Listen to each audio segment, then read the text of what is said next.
여러분, 기업 부실폭탄이 본격적으로 시작이 된다. 아니, 이미 기업들이 줄부도를 시작을 했다.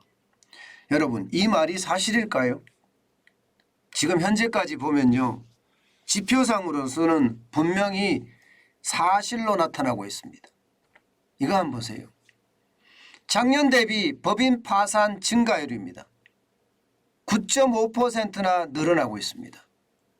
9.5%라는 숫자는요, 뭐 10%도 안 되는데 뭐가 걱정이야 이렇게 이야기하지만 여러분, 10개 기업 중에 1개가 파산한다 그러면 이거 적은 게 아닙니다. 더 쉽게 말씀을 드리면 여러분들이 시장에 나갔을 때 10개 가게 중에 1개가 문을 닫았다고 생각을 해보세요. 굉장히 뻥 뚫린 것 같을 거예요. 그렇기 때문에 이 9.5%라는 숫자도 적은 숫자가 아니라는 겁니다. 제가 여러분들에게 말씀을 드렸잖아요. 결국 말입니다. 코로나 동안 이게 통제 방역이 되면서 기업의 매출은 줄고요. 또 최저임금을 올리면서 인건비는 늘어나고 주 52시간제를 도입하면서 비용은 더 늘어나서 여기에다가 각종 기업의 어떤 세제 혜택이나 법인세를 올리는 것 이런 것까지 다 감안해 보면 기업이 버틸 수가 없을 거다. 버티는 것도 한계점에 도달했다. 그리고는 결국 파산을 하지 않겠느냐. 제가 여러분에게 그렇게 말씀을 드렸는데 그게 현실화되는 느낌입니다. 자, 여러분 이 지표 한번 보세요.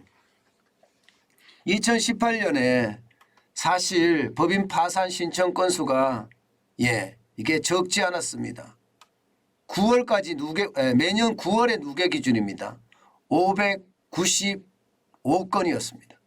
2019년에는 최저임금을 굉장히 많이 올렸을 때죠. 691건으로 굉장히 많이 늘었습니다. 2020년에 이게 장난 아니었습니다. 815건이었습니다. 거의 역대 최대라고 이야기해도 과언이 아닐 정도로 가장 많이 올라갔었던 그런 시기였죠.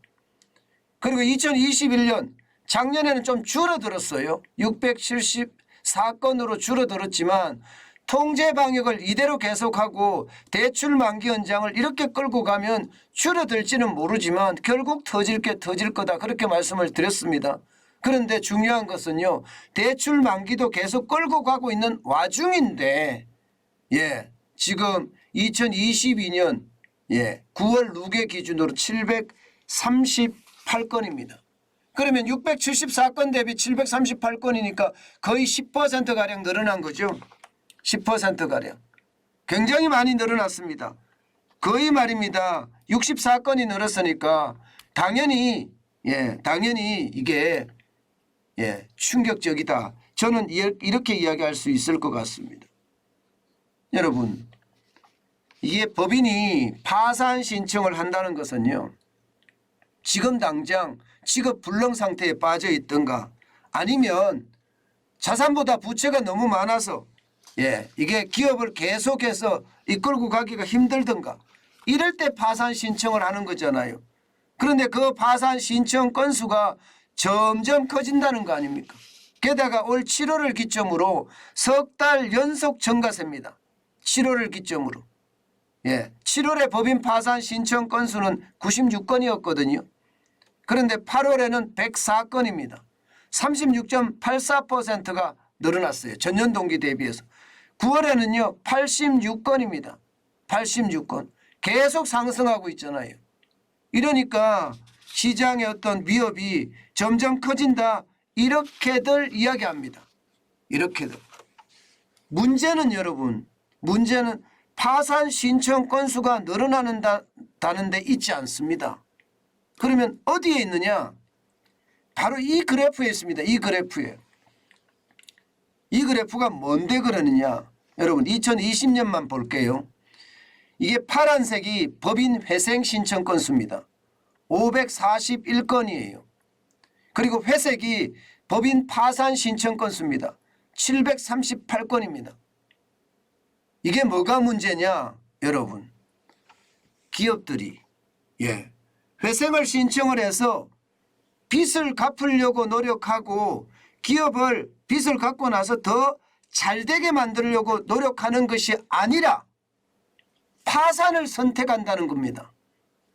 뭔가 회생을 신청해서 회생 절차를 밟아서 그 기업이 다시 잘되게끔 만들어서 나는 기업을 더 오랫동안 경영할 거야 이렇게 가야 되는데 그렇지 않고 안 될 거야. 이제 더 이상 끝났어 그러면서 파산으로 가고 있다는 겁니다.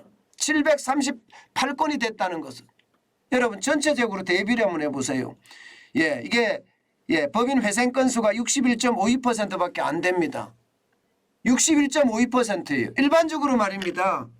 기업의 애착을 갖고 있고 기업을 경영을 계속해 왔던 사람이라면 이게 100%가 돼야 정상이에요. 어떻게 하든 파산을 막아서 회생으로 갖고 가야 되겠다 이렇게 생각하는 것이 맞거든요. 그런데 많은 기업들이 에라이 모르겠다.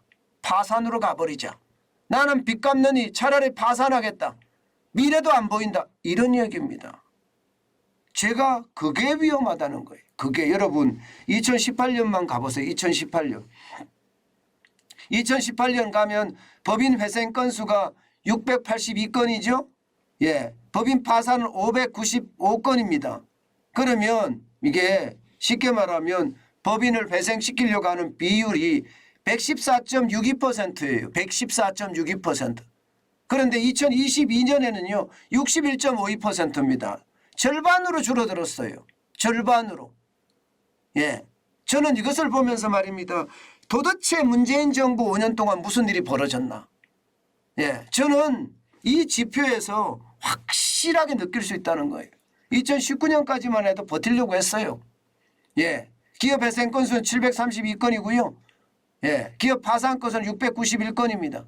105.93%가 해당됩니다. 그런데 2020년부터 이제 상황이 영원히 달라집니다. 보시는 것처럼 815건이 파산이고요. 회생은 677건 83.07%로 낮아졌습니다. 그러니 이제는요. 2020년부터는 나는 더 이상 버티지 못해. 특히 말입니다. 이런 경제 정책 하에서 소득 주도 성장이라는 정책, 그 정책 하에서는 더 이상 안 되겠다 하면서 지금 차라리 회생을 신청하니 파산을 선택하겠다 이렇게 하는 사람들이 늘었다는 거예요.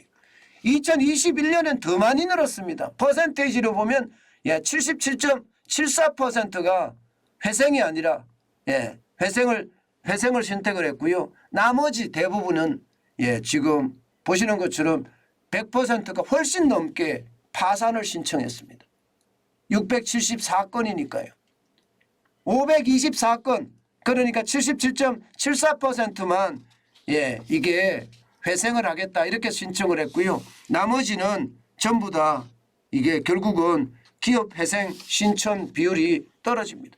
파산 대비 회생 신청 비율이 100%가 넘어서야지 정상 아닙니까?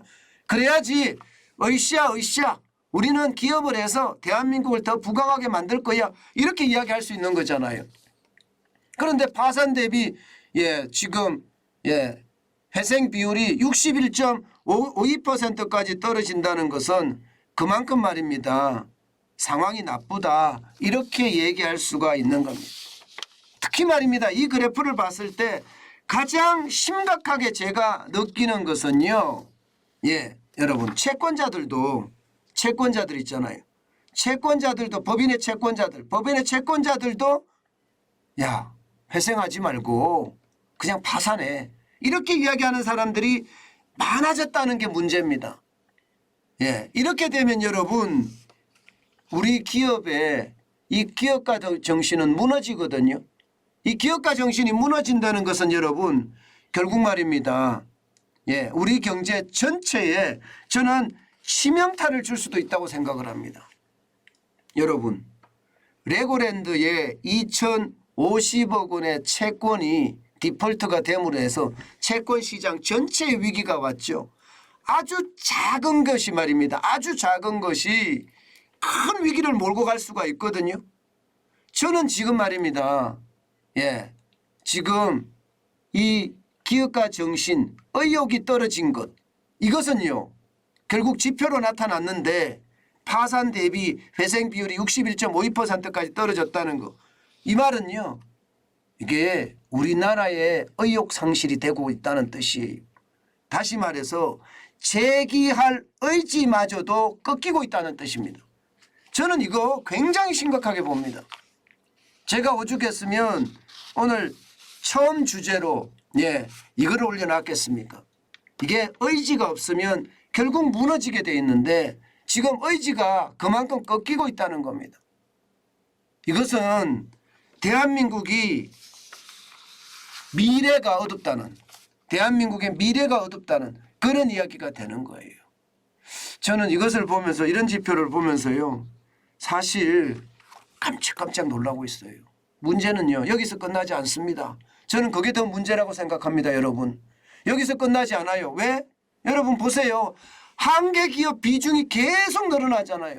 한계기업 비중이 당장 말입니다.